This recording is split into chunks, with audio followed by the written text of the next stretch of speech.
slowly. Hello everyone, my name is Satnam Singh. Today we are talking about the case that's happened in 1976, the Caltex Oil Private Limited versus the dredge Wilson. The Australian Oil and Caltex Oil working together under agreement. According to this agreement, they delivered their refined oil to the one company and other one refined it and back sent to the AOR. AOR on the pipelines and they are responsible for any damage to the pipelines and any damage of loss of good of Caltex. If something happened to the pipeline, the AOR is going to pay the loss of everything, every product, and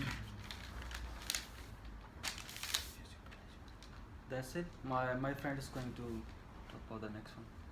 Hi everyone, my name is Gurbaz Singh. So this incident was happened in 26th of October 1971. So this incident happened that time when the dredge already used the pipe for as a water channels. So the dredge company already know about where is the Caltex pipelines. So but according to the Porter Charter, but which one is provided by that Dedicated Survey Australian Limited, they show that there is a no pipeline for the Caltex oil.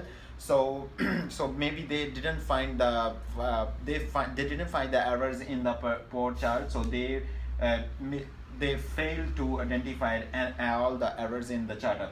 But when this incident happened, the AOR, who is the responsible for all the damages, are mentioned. Both the DRIG and the DECA, who was responsible for the porter charters, have to pay all the damages. But after, yeah, and when they apply all things, when they apply the case in the court, and court is also agree, so the DRIG and the DRIG and DIGGER have to pay all the things to the ARO, because ARO is the responsible for the everyone. But after this case, the Caltex again apply the case in the court because they have a problem to transfer their oil because their pipelines are damaged. So but the court is reject that case because of that, because all the surety of the damage is AOR.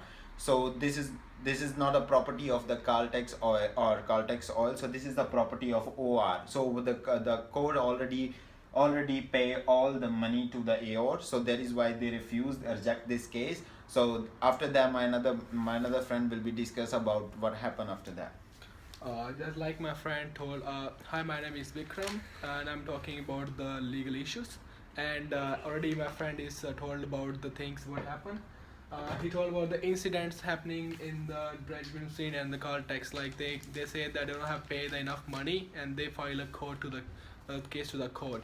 So what the court says that the loss was not an economic loss because was just a consequent economic loss because the no physical injury was there, so nothing happens to them or the person working there, just happening to the pipeline, and the pipeline was not even there. So what happened that they already says that everything is recovered by them, so there is nothing more that they can do for them. So because they already compensate the money, but whichever is like they can do for them.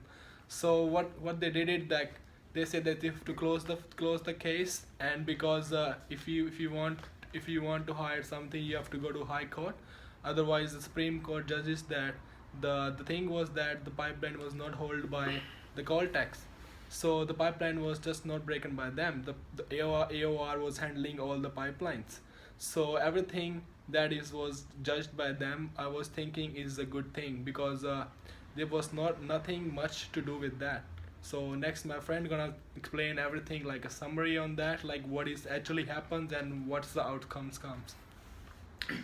Hello, my name is Arshdeep Singh, and as my friend described all the whole case, that what happened in the case and what were the consequences, I'll just describe a quick summary of that.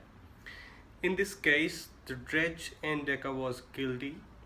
They damaged the oil pipeline, which caused pure economic loss to Caltex and AOR, who gives oil to Australian oil refinery to refine oil and then send back to Caltex after refining throughout the pipelines, which was damaged by dredge.